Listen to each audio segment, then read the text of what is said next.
There is no war without propaganda. It produces images of the enemy, stirs up fear, feelings of revenge, and guilt. It fights with exaggerations, with slogans and lies. Its weapons are the mass media. The power of moving pictures, initially tested in the First World War.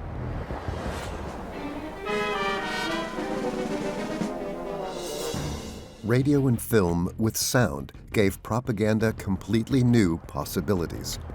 Amerikanische Sherman-Panzer brechen in ein von Infanteristen und Fallschirmjägern gehaltenes Dorf ein. Ein deutscher Kriegsberichter filmt den Panzereinbruch aus unmittelbarer Nähe.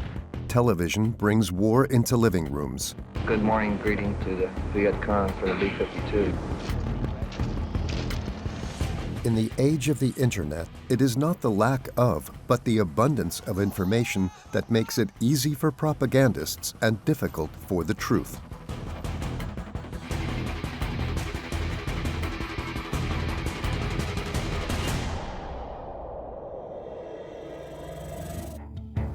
Millions of soldiers died in the battles of the First World War. To legitimize these sacrifices and to encourage the population to persevere, a new weapon was used for the first time that had not counted for much in the eyes of many military officers. For me, that was the most amazing thing about the First World War, war propaganda. Until then, nations that were involved didn't have any propaganda departments or even a propaganda ministry. For the people on the home front, the war was documented using all the latest media. A real war of images broke out in newspapers and magazines. There was a great fascination for war photography. And of course, these newspapers and magazines received a lot of publicity. It was the only way for the general public to see images of war. And suddenly, this exclusive middle-class medium became a mass medium. However, opinions differed widely on how this war of images should be waged. While the German Empire still hesitated, the Allies relied on brutal images of the enemy and atrocity propaganda right from the start. War reporting has always focused on the atrocities, and they are also the point when war reporting becomes important, in the initiation phase of wars and in the escalation phase. These atrocities are something like the, yes, I would say, like the fillet of war reporting.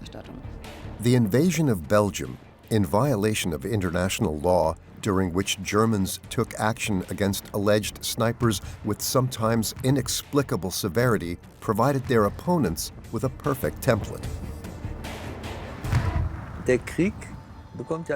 War took on a whole new quality. The Germans committed atrocious crimes while marching through Belgium, justifying it all with their motto, "Necessity knows no law. All resistance is illegitimate." There were terrible losses. 6,500 dead in August. Hundreds of men were lined up against the wall. Children and women were forced to watch. These were ghastly scenes that aroused tremendous anger and were expressed by propaganda, the likes of which had never been seen before. Excellent pictures, caricatures, propaganda, presentations were made in which this man with a very big moustache and a spiked helmet is attacking Belgian women, especially young women. And that was a propaganda defeat that the Germans never recovered from. In German propaganda, on the other hand, cruelty was rarely found. Such depictions had long been frowned upon in the German Empire. People felt culturally superior. It was only towards the end of the war that politicians and the military attempted countermeasures. From the very beginning and throughout the war, the German Reich was actually in an inferior position in terms of propaganda impact, particularly in the neutral countries. This view culminated after the war in the so-called stab-in-the-back legend. a myth according to which the army remained undefeated in the field. The interpretation of history changed from cruel slaughter to heroic struggle. The National Socialists knew better than anyone how to serve up the right kind of propaganda as a guarantee of military success. That means that the retrospective view of the war coverage was, ours was not good enough, the others was too good. So there was the idea that the war could actually have been won militarily and was only lost through treachery and propaganda. In Europe, the atmosphere was tense long before war broke out. The saber-rattling was unmistakable. Kaiser Wilhelm II wanted his own empire and provoked Great Britain by expanding his fleet. In addition, the German monarch felt surrounded by enemies. An armed conflict seemed inevitable. War propaganda begins long before the first shot is fired. One has to tune the population to be in the mood for war. There has to be a discussion about how the war is justified, that the opponent is presented as strong, as threatening. The enemy is a danger against which one must defend oneself.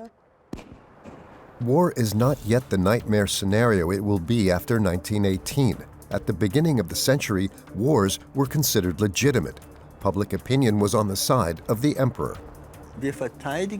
We defend it by being imperialist, but the people already believed that the others were arming and joining together in a hostile alliance to invade Germany at some point. After the shooting in Sarajevo, the German Empire felt obliged to go to war. The Kaiser's speech, which was only documented photographically, was repeated for propaganda purposes and immortalized on a wax cylinder. Es muss denn das Schwert nun entscheiden. Mitten im Frieden überfällt uns der Feind. Darum auf zu den Waffen.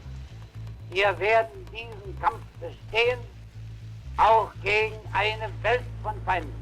There was no attack, but the emperor's words met the expectations of the masses. When wars begin, each side tries to present itself as the one being attacked. We act in self-defense, and the other is the aggressor. It's clear that when two parties fight with each other, they cannot both act in self-defense. Otherwise, we would not have a war. And here, of course, lies are used to help with the justification. Great Britain was the first party to the war to set up an independent propaganda office, a secret staff unit that was supposed to convey seemingly objective information. There were hardly any official government reports. British propaganda had been in the hands of influential newspapermen from the very beginning. The end of the 19th century saw the rise of the English mass media, the so-called tabloids, which are called tabloids because they were sold on the street. And so you see these press barons like Beaverbrook or Lord Northcliffe, who had big media empires. They were used as leaders in propaganda. And even before the First World War, Lord Northcliffe, with his newspapers, with his media, pursued a very massive anti-German policy.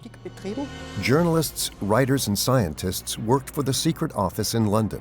In early 1915, one of the most influential pieces of anti-German propaganda appeared in Great Britain. The Bryce Report. Its author, Lord Bryce, was a respected historian. Commissioned by the Propaganda Bureau, he presented a damning report on alleged German atrocities in Belgium, for which German propaganda had little or no response. There is also a German atrocity narrative about the Belgians, but it didn't get through. And those in Germany who did have an eye on the international press, of course, saw relatively quickly what a disaster was brewing.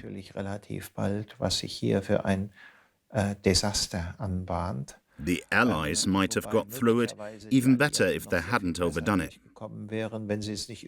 They then told terrible stories not only about women being raped, but also about children's hands being chopped off. The Bryce Report is based largely on unverifiable stories and alleged witness interviews, but it had a major impact, especially in neutral countries such as the United States. Rumor mills always thrived in wartime. There were incredible news stories, and very few of it was in the newspapers. And this rumor mill exploded and led to the wildest stories that were even wilder than the reality, wilder than what the Germans had done, and led to the fact that for the first time, war reporting became aware of the dynamics involved in atrocity reports.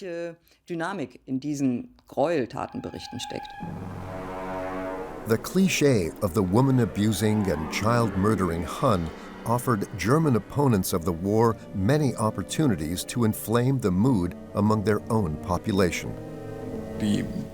British and French propaganda played with this stereotype of the enemy.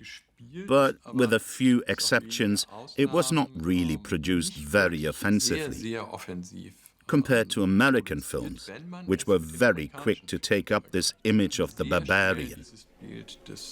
And these were certainly some of the wildest propaganda films of the entire First World War.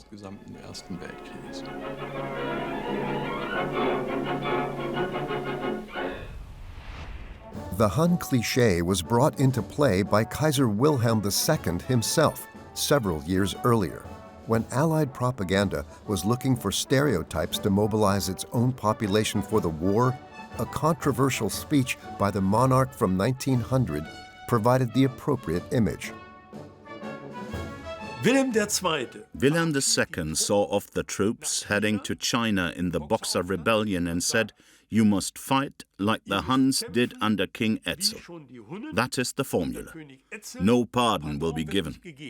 The Secretary of State for Outer Bülow, who stood next to him, was horrified when he heard that, because of course that can't be said in public, because it's against international law, and the monarch isn't allowed to say such a thing.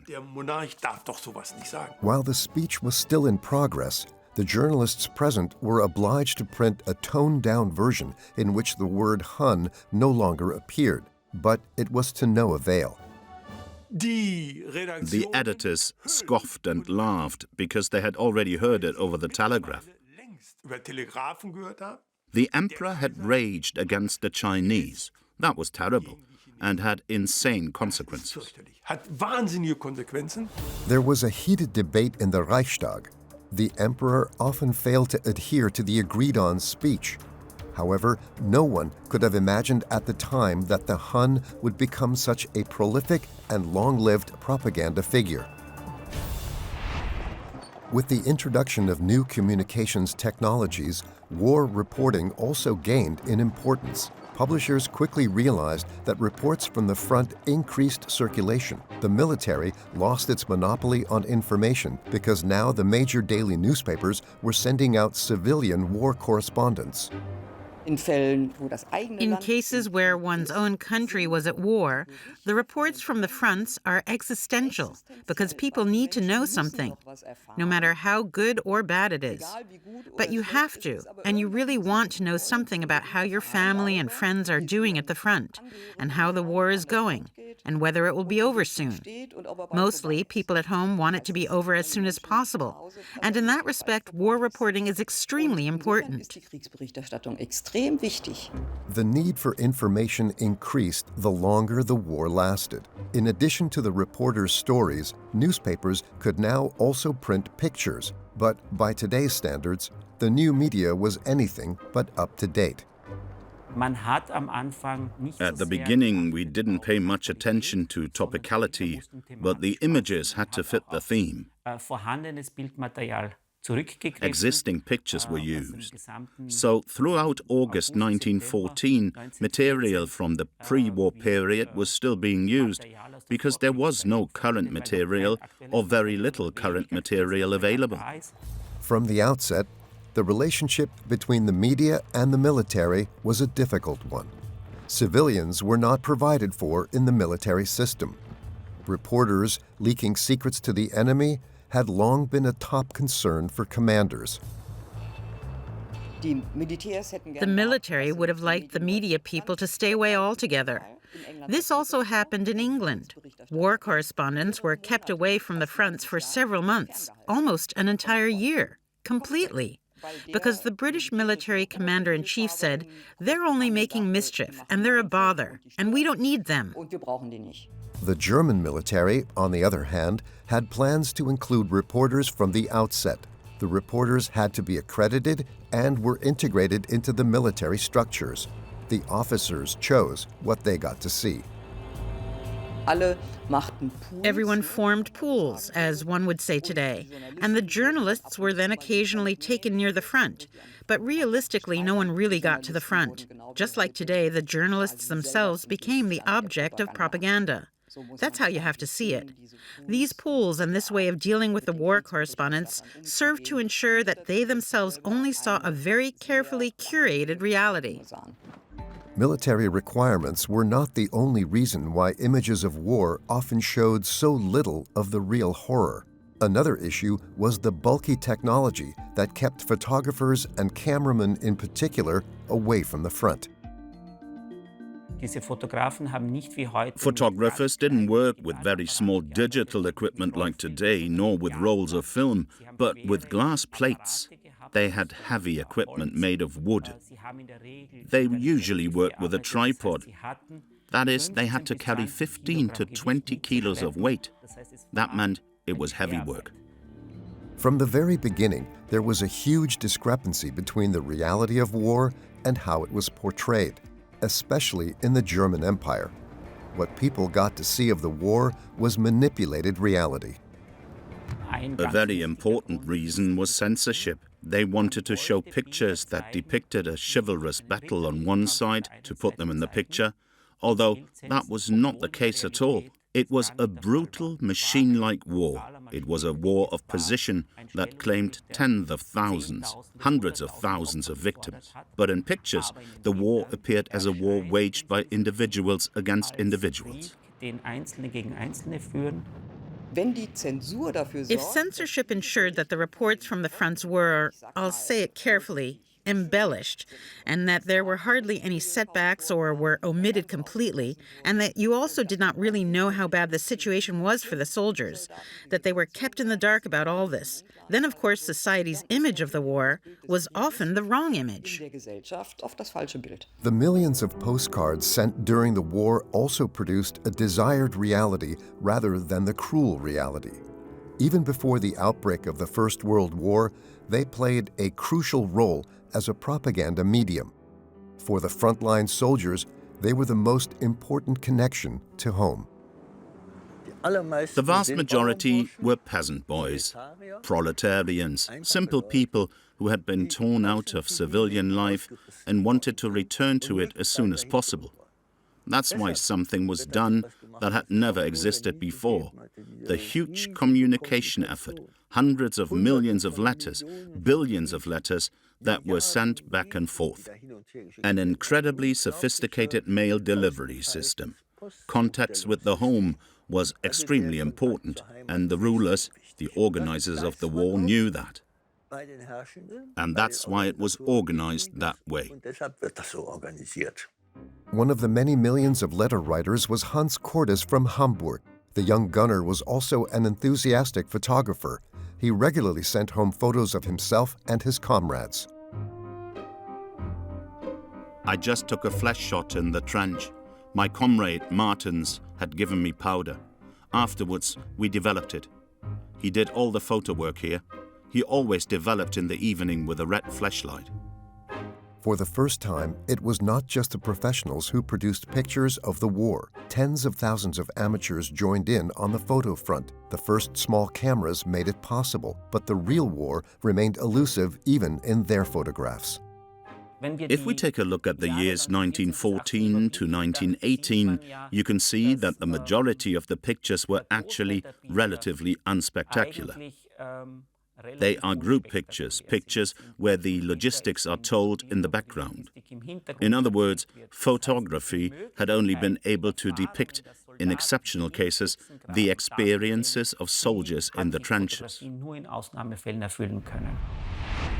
Cinema, on the other hand, promised to bring the events of war closer.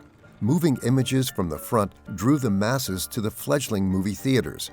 Just a few weeks after the outbreak of war, the first major German newsreel appeared. the Mester Week.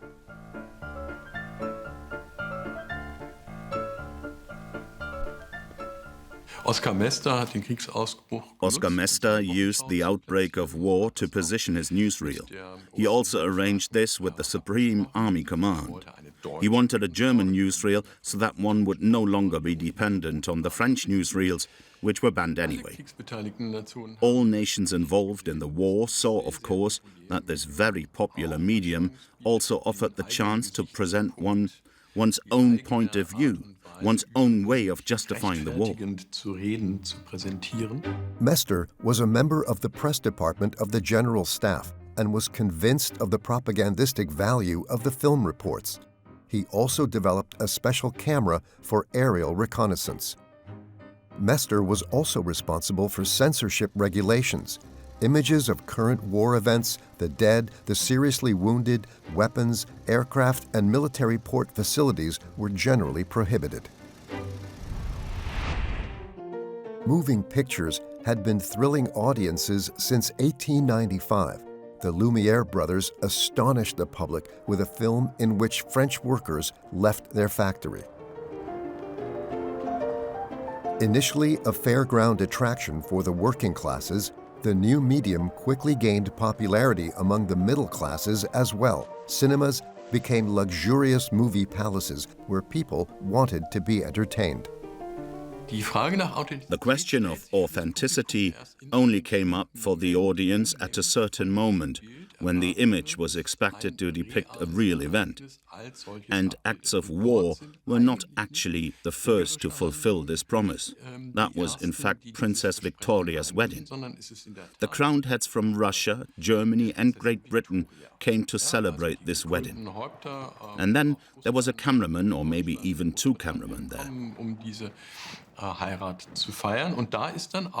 And what became meaningful for the audience was that what was supposedly depicted there actually took place.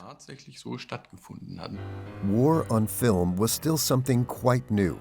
The audience had high expectations of the new images, but fascination with the modern medium quickly gave way to disillusionment. The staged scenes were too easy to debunk. First of all, there are, of course, a great many films that purported to report on the scenes of the war. These were all films that were made behind the lines.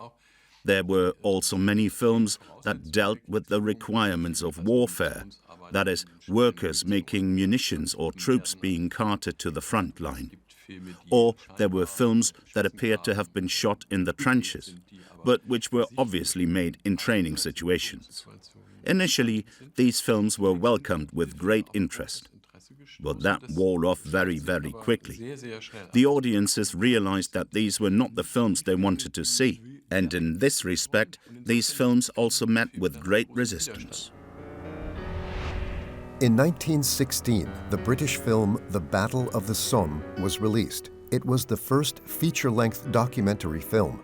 The battle was among the bloodiest of the First World War. The film was massively popular at the time because the battle was still going on when the film was released. It's a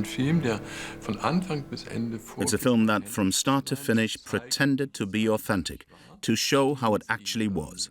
Stevens, British Prime Minister Lloyd George's lover and mistress, went to one performance and then wrote in her diary, "Now I know how my brother is doing at the front line." That film conveyed precisely that impression, which is why it was unprecedentedly successful. In the first 2 months alone, more than 20 million people watched the film. The British film made history and is now a UNESCO World Heritage documentary.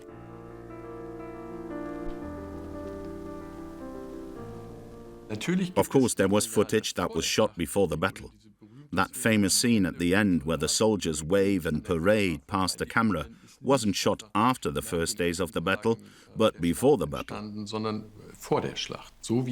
Just as other scenes were shot on training grounds. And in particular, the very famous over-the-top sequence, which, as you can see in many details, was certainly not shot during the battle, but in advance on the training grounds in Great Britain. The few staged scenes do not detract from the film's success.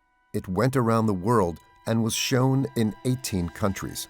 Startled by the success of British film propaganda, the Germans released their own version of The Somme, a film that was not intended to convey the horror of war to the audience, but rather a completely different message. The message was that the Germans in occupied France were the victims of the British bombardment, and especially the cities, Péronne, which was destroyed by Allied guns. The second point is that it went against the image of the barbarian. That's the classic Allied image of the German soldier in the attacks, which, in fact, there were in Belgium. And that's why you see German soldiers taking care of children, how they handle their belongings carefully. You see soldiers cleaning shoes. You also see them walking along paths that also have been cleared in the ruins of Péronne. It also created the image we maintained order under the most arduous circumstances. Showing one's own nation in a good light and blaming others is the consistent tenor of the film, which never came close to the success of its British counterpart. Our Heroes on the Somme was the first major assignment of the newly founded BUFA. Like England and France, the Empire now had its own propaganda institution. This was an image and film propaganda site which had no other purpose than to increase war propaganda. It was gradually understood that the war must be won in the trenches. But it wouldn't be won if the general public didn't go along with it. The propaganda had to be successful as well. And for this reason, visual propaganda gained enormous importance during the last years of the war. The Image and Film Office was founded at the request of the Supreme Army Command. Film sequences and photos were not intended to enlighten and convey the horrors of war, but to take the horror out of the carnage. The office provided viewers with light shows, such as advertisements for war bonds. Throughout the war, German politicians and the military were watching how the war was being waged by the other side, making the war public. We all know that. And they tried to prevent exactly that in Germany. In Germany, until the end of the war, there was a sense that remaining calm was a citizen's first civic duty. The approximately 450 employees of the Film Office, the forerunner of the UFA production company, chose, under the strictest secrecy, what would be shown to the public. Foreign films were also censored. Their work helped to downplay the image of the war among the population. There was much more censorship than propaganda in Germany until the end of the war. Our military actually wanted to prevent the war from really spreading mentally to the population. One should work for the war. One should collect nuts for the war. Children were also supposed to do something. So, as they said at the time, you should be enthusiastic. But in Germany, there were practically no swear words for the enemy. Whereas for the Frenchman, there was the Boche, the Hun, someone who's bull-necked, double-chinned, fat, blood-soaked.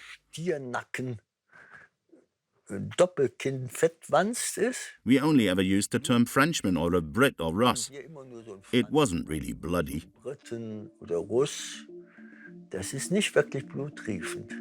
An angry, incensed people are the last thing the military and government of the empire wanted. Appeasement and conflict avoidance were the prevailing strategies. Since the 19th century, there had been a kind of taboo against manipulating one's own population on the part of the executive branch. Governments were not allowed to do that. They got into tremendous trouble with their parliaments.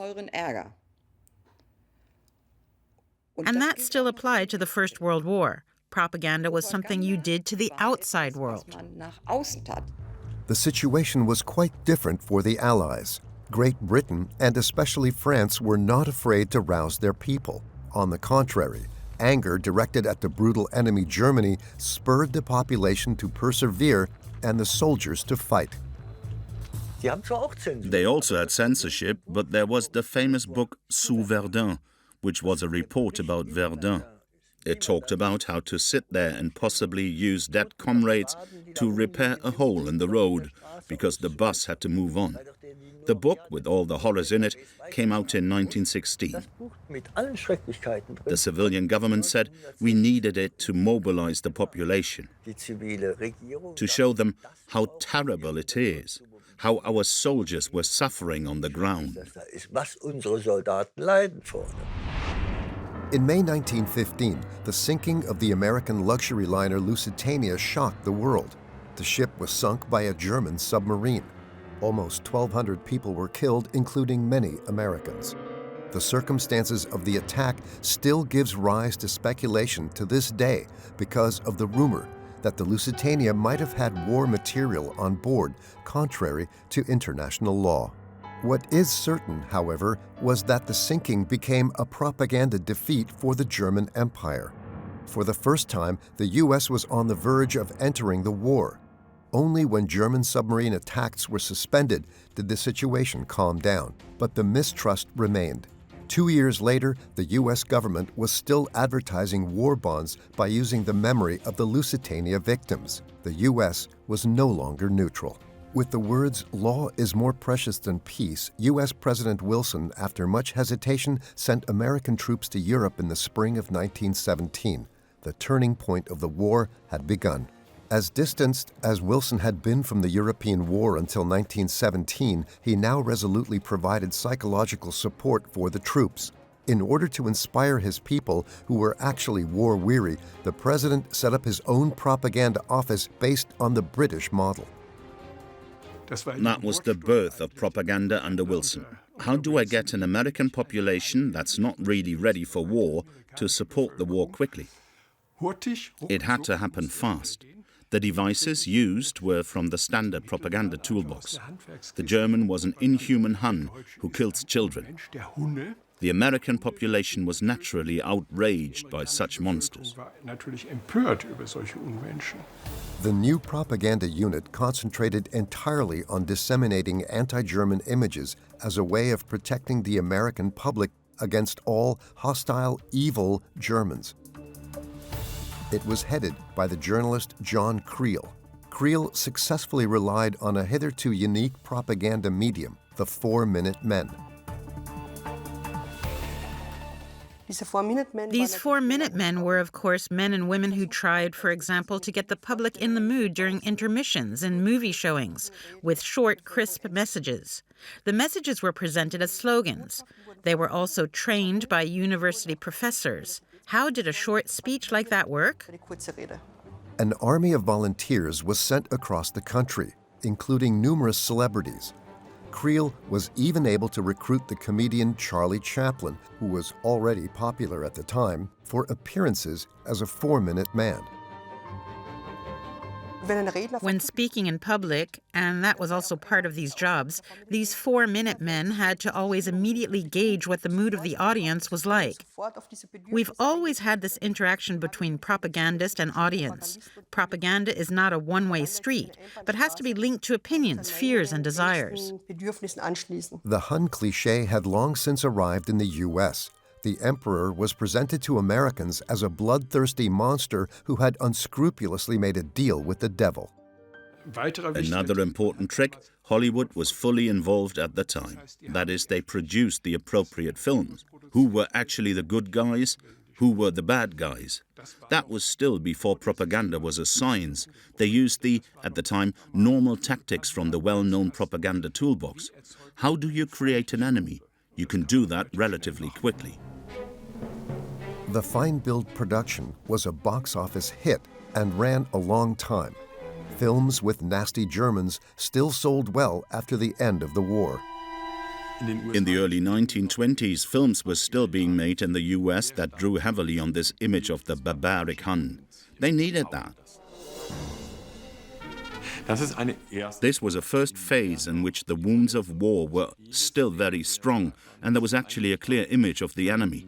The Germans, and much more than the Germans, the Austrians were the villains. They were to blame for everything. Long lines in front of soup kitchens. In Germany, the gap between reality and the depiction of war was increasingly growing. The grueling trench warfare devoured all resources. The consequences were borne by the population at home. Skepticism about the official portrayals of everyday life was growing. People believed they could control the images here just as they did that at the front line. But that was relatively difficult because the people knew how they lived, and they knew that there was no more bread to buy and that there were no more beets. To describe the daily life of a war in the hinterland as a paradise, that was not possible. The soldiers at the front also learned of the precarious supply situation at home. They were asked not to have any more food sent from home, as it was urgently needed there. Hans Cordes worried about his parents. In terms of food, we always get quite a lot delivered, at least always sausage and about 1 egg a week. You can always buy eggs for 30 pfennigs, so don't send me any more food.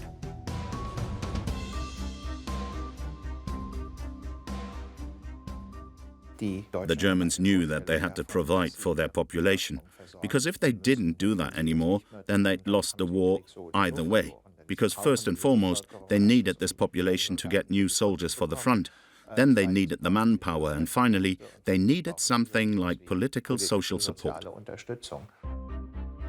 Unfortunately, I can't do anything for you. I hope you can still use the war kitchen. I still remember the soup very well. It really is a wonderful establishment. First, maximum prices were set, but the result was that farmers no longer sold goods where there were maximum prices set, but took detours and then put their products on the market in other areas. And so after that, you went to a distribution center with allocation with food ration cards. But then something like a black market developed, which increasingly deprived the regular distribution system of resources. Lack of success, many casualties, catastrophic living conditions at home. The propaganda agencies of the empire had hardly any arguments left to stir up the fighting spirit of the soldiers and to maintain the support of the population. It's relatively easy to visually exaggerate a distant theater of war, to depict it propagandistically, but it's more difficult in the hinterland. And that was also a very important reason why war propaganda was actually a failure when it came to convincing the home front. The big questions, the great distrust of the war, didn't come from the soldiers, but from those who stayed at home. To compensate for the appalling losses at the fronts, the last reservists were also called up. Field Marshal Hindenburg tried to save the morale with an urgent appeal. Wir haben dem übermächtigen Ansturm unserer Gegner mit Gottes Hilfe durch deutsche Kraft widerstanden, weil wir einig waren, weil jeder freudig alles gab. So muss es bleiben bis zum letzten. Nun danket alle Gott. But unrest among the public was growing. Opponents of the war, such as Social Democrat Philipp Scheidmann, questioned in no uncertain terms the decisions made by the politicians and the military. Für die Verteidigung unseres Landes, für die Verteidigung von Heim und Heer, wird und muss das Volk eintreten. Von der Führung des Krieges für irgendwelche Vergewaltigungsziele will unser Volk nichts wissen. Dem werden wir Sozialdemokraten, darüber täuschen Sie sich nicht, uns auf den entschiedenste widersetzen. This conflict began in 1915-1916 because in Germany, as elsewhere, the population had been willing to go to war only because they thought they were defending themselves. It was increasingly difficult to sell this idea in Germany, in contrast to the other countries. Why? Germany was militarily very successful in 1914-1915, conquering territories, while the other countries were able to present their defensive role much better. And in Germany, too, the beginning and intensity of the argument about whether the war was still legitimate or not was particularly strong. The slogans of perseverance of the military propaganda no longer had any effect. The soldiers had had enough of the pointless fight. Thousands of them voluntarily went into captivity. On the other hand, there was a revolutionary mood on the home front. The military leadership left the field to democratic forces. Es lebe das Neue! Es lebe die Deutsche Republik! The empire is history. An amateur filmed the monarch on his way into exile. Official images were not welcome. Within a few weeks, this regime, which had waged an ironclad war for 4 years, was swept away. The emperor was gone. The republic had arrived, and a new era had begun. And this was something that no one could have imagined in 1917, that such upheavals were possible in Europe. In Versailles, the Germans were blamed for the war. The former opponents demanded material reparations. The public should not expect any sympathy. The propaganda image of the bloodthirsty Hun had been deeply ingrained into the collective memory of those opposed to the war. What remained in Germany was a deeply divided society. How do you make sense of it? Up until July, August 1918, propaganda claimed that they raced from victory to victory and that no one could stand up to the German soldier. And now we had the situation that the Germans were virtually slapped in the face with the message, "That's it now." And then not only is the war over, but you are all to be blamed for all the suffering in this world. Dealing with memories of war is complicated. Poverty and hunger awaited the soldiers at home. Medals for the painful service at the front were frowned upon. Politically, the Republic was filled with unrest. It was normal in Germany that in 1919 everyone said, "We must commemorate the war and remember the heroes and the dead." And then there was a back and forth discussion in the local councils and administrations, and they couldn't agree on any plans. Then they didn't have the money, then it just withered away. And in 1928-29, when everyone started to remember the First World War again, there was another initiative. But it was completely from right wing. The myth of the stab in the back was making the rounds. Undefeated in the field, betrayed by the army, images of war now became evidence of heroic commitment to the fatherland. In the 1920s, the immediate history of the war became nationalistic. The war, which took place only a few years ago, was reduced to a few iconic scenes. For example, this heroic fight in the trenches. This is the war machine war. This is the air war, and so on.